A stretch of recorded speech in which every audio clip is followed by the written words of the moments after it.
Thanks for joining us. My next guest lived in the ghetto. He's been homeless, and he's served time. And he is now a record producer. Herm Lewis is helping out his community and rapping his way to financial freedom. We've been through a lot of struggles, okay? All the negativity, as far as the using aspect, as far as the going to the penitentiary aspect, we done experienced that. We done made a dramatic comeback, maybe the greatest comeback in ghetto history.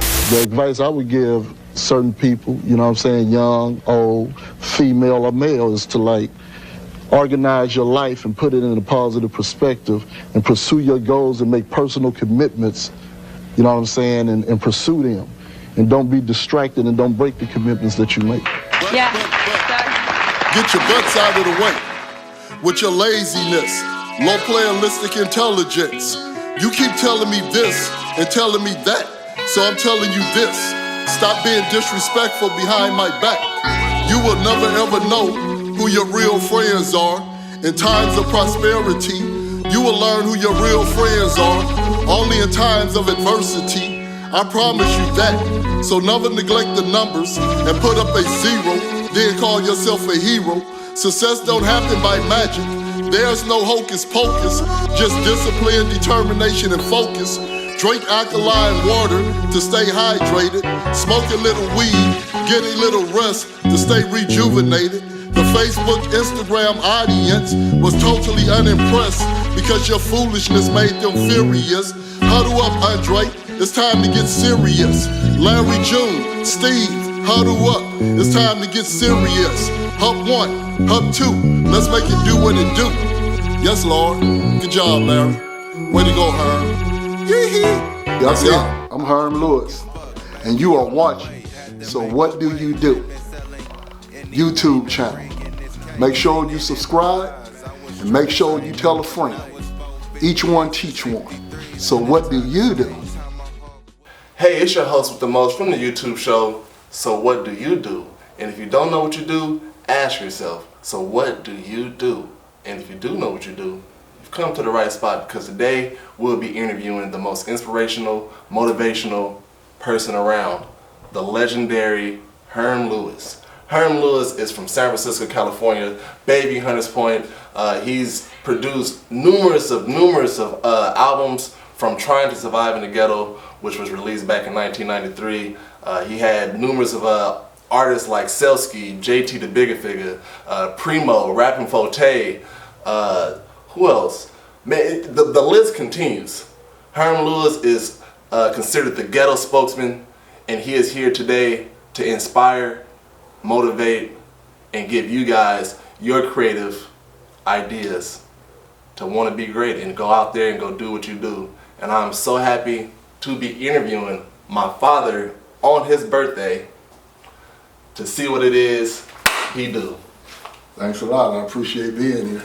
Herm Lewis, how's it been going? It's been good. You know, it's you originally started back in 1993 with Trying to Survive in the Ghetto. Yep.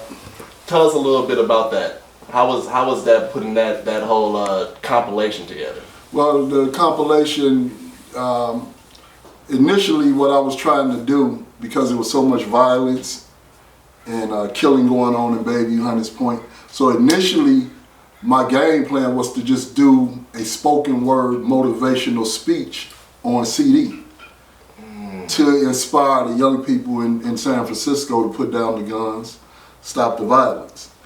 But when I brought that idea to RBL Posse, Black Chris and Mr. C, they was inspired by it, but then they also said, well, Herm, what you gonna put on the B side? We know you got yourself on the A side. Let us do a song on the B side. I can tell them no, because they the one inspired me to get into the music business in the first place in '92. So I said, oh yeah, no problem, y'all can be on the B side. And then Rappin' Forte showed up. We all on the block, up on Harbor. Right. Rappin' Forte, oh man, I want to be on it too. so now we got myself, RBL, and Rappin' Forte, which was two of the better known rappers in the city at the time. And Forte said, you should just make it a compilation. At the time, I didn't even know what a compilation meant. Wow. I was that lame to the game. I didn't know what a compilation meant. I just like, okay.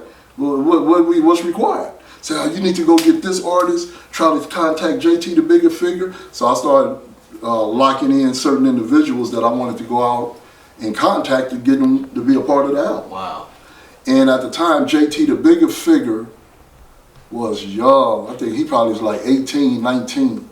But he was the hottest rapper in the city with a song called "Don't Stop Till We Made You." Right. Yeah, that was his hottest song, and he happened to be down at the skating rink in South San Francisco. So I went down there, met with him, and he showed me love. So here you are going out to different neighborhoods, new to the game, like you were saying, going out to these different neighborhoods, trying to get all of these up and coming artists who are already big name in the San Francisco area, but at the same time, these artists is coming from different neighborhoods. Right. How was that going for you, knowing the intensified neighborhood violence that was going on back then? See, it was like my reputation, was already sort of firmly established from hand-to-hand drug activity. So people knew me. And then I was already on the RBL album. So I had some credibility. Okay. And it was a new idea to where, and people knew I was about stopping the violence and increasing the peace. So when I pull up in field mode, they like, oh, that's her.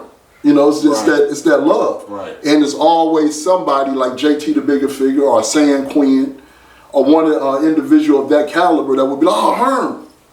So any youngster that even had any indication of trying to get aggressive, they already knew. Like, man, if he messing with JT and San Quinn, he's solid. Right. And that was all over the city. Why do you put yourself into a room and read out the material that you share on your social media platforms? It's like when I was in penitentiary in Corcoran, and everybody that's on social media or people that follow me in my age bracket or younger, whatever, a lot of people done experience going to jail. And everybody that go to jail, the first thing they do is pick up the Bible. The second thing they do is pick up a book, some type of reading material to expand their mind capacity. And that's what I did also. But the difference between me and a lot of people is when I got out, when I paroled in '89, my goal and commitment to God was to continue to do the things that I did while I was locked up, praying. Right. Looking for a lady. I didn't have a lady at the time. I was dang. Man, my situation was so bad. Man. I ain't want nobody taking no collect call. Her? Oh, hell no. I didn't have that type of privilege. So it's like being locked up, getting myself together mentally. I knew as long as I wasn't on drugs, I knew what I was capable of accomplishing. Right. So my player, man, when I get out, I'm going to continue to read my Bible. I'm going to continue to read my educational material. Just piggyback on your process of how you start jotting down your, what do you even call that? Like, what do you call that? It's just, reading.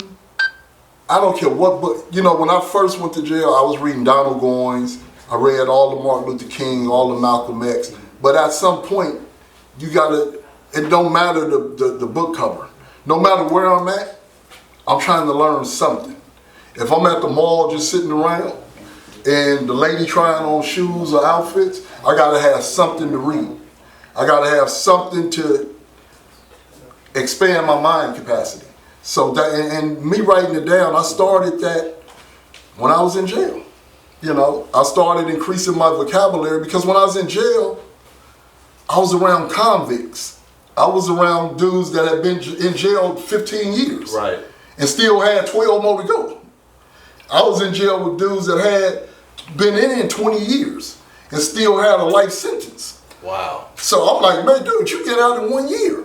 If you don't take advantage of this opportunity and acquire all the good knowledge you can while you're here, and then get out and continue to apply it and increase, you know, your vocabulary, your mind capacity, and all the positive things you committed to doing, it's a waste, you know, because that's why I start writing stuff down. Sometimes when I'm reading stuff, if I see something that captures my attention that I feel I can apply to my own life or utilize it speaking or on Instagram or Facebook or whatever, I try to accumulate all that material to where I have it, you know, and as long as it's repetition. It's repetition. So if you constantly utilizing positive repetition, eventually it becomes natural to you. You also created more jobs for African Americans and Mexican Americans and, you know, just everyone who was of a colored descent. You're right. Speak on that. You know, it's like they was building a brand new facility right there in the back of West Point, right in Hunters Point. And Willie Brown was the mayor at the time. And he told them people that was building the new facility, he said, in order for this facility to be built, you guys got to make a commitment to the black community, to the black and brown community, to bring people in and give them an opportunity to work from this area code 94124. So Willie Brown, so they agreed. And just before the hiring process started, the mayor, all the executives from Recology, they had this big meeting down on the Embarcadero. And Francisco again said, Herm, we need you to come down, man. We need you to speak. Yeah. We need you to speak at this meeting and let the people know how important it is to give blacks and Latinos and Mexicans opportunity to work. You know, if you're going to be building a facility in our community, let's give us an opportunity. So I went down there, man, and I was speaking, and I was real impressive, obviously, because when it was over, everybody in the facility, because I was throwing my name out there, like Andre Lewis. I was using Andre Lewis. That's the job. Man, when I finished, the executive of the whole plant came to me, him and Willie, say, man, you got the job. Andre Lewis, you got the job. Be at my office tomorrow, and you got the job. And then there was another hiring situation down near the shipyard when me, Dion Otis, Fly, Guy, and Gary, we all went down there and protested and told them, like, man, look, you guys ain't finna be working. Your trucks is not pulling up in here. Ain't nothing finna transpire for the next couple of days until you guys sit down and talk with us about giving us some jobs. You guys went on strike. We made them go on strike. We shut the plant down. Dion Otis, Fly. We all went down there, man, to shut it down, man. And so they sat down with us and they handed out jobs. Not only did you land a job, not only did you create jobs, you went out and got your own franchise. Right. Now, you're not only working a job, you're giving out jobs because you're a business owner. Yeah. Janny King, how did you become? What does it mean to be a franchise owner? What does it mean to you to be a business owner? You know, that right there was the best decision that I ever made, becoming a franchise owner, because I bought my franchise right when I bought this house in '96. So when I bought the franchise, the album sales had started to slip. So I'm like, okay. And I was still trying to find a job at the time. And my brother say, Herm, go buy you a job. You know, he been working 40 years, yeah, right. Uncle P. Yeah. He said, Herm, go buy you. I'm like, what you talking about? He said, man, go down to Janny King and buy a franchise. I'm like, okay. So I went down there and gave him, I sure did. I went down there and gave him 10,000. Took the little training. See my certificate up there? With a certificate. Right there. Oh yeah, I didn't see it. Okay. Yeah. Andre Herm Lewis. Exactly. So how does it feel to be back in the music game?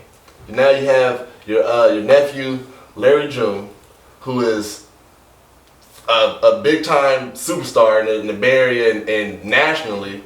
He's now bringing you back out. You even said thank you for bringing me back out. Right. How does it feel to be back in the studio, giving out gems, dropping knowledge, and speaking on one of the hottest Bay Area rappers' last 5 albums? Yeah, you know what? It's a blessing and it's a privilege, and I'm thankful. I'm a humble dude, you know, and I have contributed a lot to the Bay Area music scene, and don't necessarily get the recognition the way I should. Now I can speak on it, and everything I say is gonna be justifiable, but I'm a humble dude. And for Larry June, our nephew, your cousin, my nephew, to acknowledge that and bring me back, what I say, reach all the way back and bring me back and put me back in the studio booth. Microphone check 1 2 1 2. I'm proud of my nephew Larry June, and I'm proud of you too. So what do you do? So what do you do? Yep. Hey man, you know, it's like when he called me, I'm like, okay, cool, because you know I'm a fan. If you hot and you got skills and you in the right environment, conducting yourself professionally, you know, doing what you're supposed to do to elevate your game, and you got a good group of people around you, I'm all for that. You know, and because when you're a rapper and you hot or you a group, there's so many different positions that individuals can play. Right. See, I know my position. See, I can go on tour with you, nephew Jared, nephew Larry June, and I know my position. I know how to chill and just, man, I'm here. I ain't got to run around with nobody because I'm an independent dude, and I done been there and done that with RBL and everybody else. So it's like, when he called me and said, Herm, I want you to come and drop something on the album, I'm like, no problem. And then when you get the feedback from not just my fans, but all of his fans, now, you know, I got my fans is up here. I'm 60 today. Woo! I'm 60 today. Happy birthday, dear OG Herm Lou. Happy birthday. Could y'all do a start over, please? So I got fans that's up here, and I got fans from down here with the RBL crew, and now I got fans down here in your age bracket, Larry June age bracket, that's reaching out to me and still captivated and inspired by all the shit that I say. So it's 3 decades of wisdom, good information, positivity, directly coming from me to the people. And sometimes you gotta piggyback off of somebody else's momentum. Mm-hmm. And RBL Posse, I piggybacked off of their momentum. They brought me in, but I knew how to play my position. I'm a leader. I've been a leader all my life. I have always been the man. So when I'm not the man, I'm not mad. Yeah, right. I'm cool not being the man for a day or 2 days. Because when I leave from being around you, Jared, Larry, my other cousin, when I go to my job, I'm the motherfucking man. Hey, I ain't gotta be the man of y'all circle. This is my dad, everyone. You know, yes, you didn't get all of the recognition that you know, should have gotten because of how humble you was. But there is one major guy who I can say gives you recognition on every single interview. And that man is Master P. Right, right. Master P is originally from New Orleans, Louisiana, moved to the Bay Area at a young age, come into contact with Herm Lewis, see his compilations, see what Herm Lewis is building, and Herm Lewis and Master P is now friends. Oh yeah. What happens after that? You know, it's like, you know, Master P, you know, he was in the music business. He had a record shop in Richmond, I believe. He had a record shop, and him and his brothers, he was always talking independent. Master P is He's a go-getter. Yeah. His word is his bond. He enthusiastic. When he come up in here and he talking to you, he expecting results. He expecting you to do what you're supposed to do. So when he seen my compilation, he had just had an album out called 99 Ways to Die. And it was a good album, but the powers that be in the record industry, in the stores across the country, they was hesitant to carry the album because he had 2 guns. The album cover was off the hook, but it was too explicit. Yeah. And so people was like, oh, we don't want to see it, it's too violent, whatever, right? So he ended up selling it underground. Then he looked and he seen like, okay, this dude Herm Lewis, who the fuck is he? He ain't even a rapper. And he blowing up like this? That's what everybody said in the Bay Area, across the country. Nobody speak on that. Got someone talking about you trying to survive in the ghetto. Yeah, this dude is on there talking about trying to survive in the ghetto. Yeah, in the hood. Yeah. Sitting on the bench while somebody bench presses back there. And he blowing up. So Master P looked like, okay, I'm finna duplicate what he just did. Except I'm gonna go get him, which is me. And me and him became friends, we talked.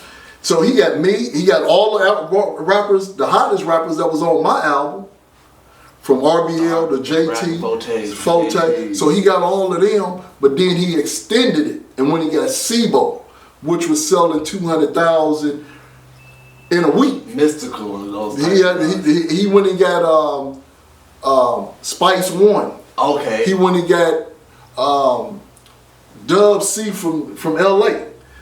So when his album came out, and he got at me, he said, Herm, I want you to do the intro on my album. I'm like, okay, no problem. He came over to the studio, I think it was me and Cool Nut was over there. Because he had Cool Nut on there too, I believe. So it was me and Cool Nut over there. He came over and said, here goes some money. Here goes some money for the beat. Hey, Herm, I'm going to come back. I'm going to holler at you later on, man. I'm finna go run over here and holler at Forte. Bam, left. Came back the next day, expecting the shit to be done. And me being who I am, I'm going to follow through. Because my word is my bond too. So when he came back, I met him over there. Everything was the way he wanted it. He took it to the next level, and then he got back at me and said, Herm, I want to do the video. I want you to be in the video, right? And it was all good. And when this album came out, it took off. So Master P used all the West Coast game that he had acquired from being in the Bay Area. He took that after he made that album, the West Coast Bad Boy, and went down to New Orleans. Oh, man. So when he go down to New Orleans, he bred it out. And what people don't realize is back then, in '93, New Orleans didn't have no rappers. They had rappers, but they didn't know how to do out the trunk. They didn't know how to do the independent movement. You know, they was a couple of years behind. So our biggest fans was in New Orleans, Detroit, Chicago, all the down south, Atlanta. They was all on us. But you know, Master P is such a tremendous success right now. I'm sitting back waiting for him like, Herm, I got this part I want to play for you. I want you to play for me. Or Herm, I read your book, I like it. I want you to come down here and sit down, we're going to do a movie. He can do that. So hopefully, Master P, you see this, or what do? You make sure you give your boy Herm Lou a call so we can make this happen. No Limit Records, time Black Power Productions. Time, so what do you do? Because we may need an interview with you too, Master P. Let's make it happen. And like I say, man, I know whenever I get a chance to sit down with Master P, I'm gonna definitely kick some ideas to him. You know, I ain't got no direct number on him now, but I know if I probably can message you. Hey, and get the response. The world is going now. You know, so you know, it's all good, man. That's my dude, though. Yeah, that's love, man. Seriously, that really is love. Just hearing the excitement coming back. You know, it seems like you reminiscing, and you're like, man, I remember all this X, Y, and Z. You guys, and I know he was just talking about his book. This is not a book that he is reading of someone else's. This is his own autobiography book that you guys can go find. What's the name of the website? Black Power Productions. BlackPowerProductions.BigCartel.com. BlackPowerProductions.BigCartel.com. You guys make sure y'all go pick up several copies. Go give some to your friends and your family members. You can find some of your merch on there. Some of your shirts, CDs. I think I had seen one of your Instagram posts. I know a lot of people is not having tape decks or CD players, but this is something that you would definitely want to have in your car, because there is still CD players inside your vehicle that you can definitely go out and go listen to his Trying to Survive in the Ghetto. Yeah. Right now, I want to get to the next location because I want to get a little bit more cool comic collector, a little bit more player, and ask about your Black Power Productions and what it means to you. So we're going to go ahead and step inside and transition now. Let's do it. I'm proud of my nephew Larry June too, for reaching back and bringing me back and putting me back in the studio booth. Microphone check 1 2 1 2. I'm consistent with who I am. I don't pretend to be something I'm not. I'm saying cookies of different shapes that smell great and drinking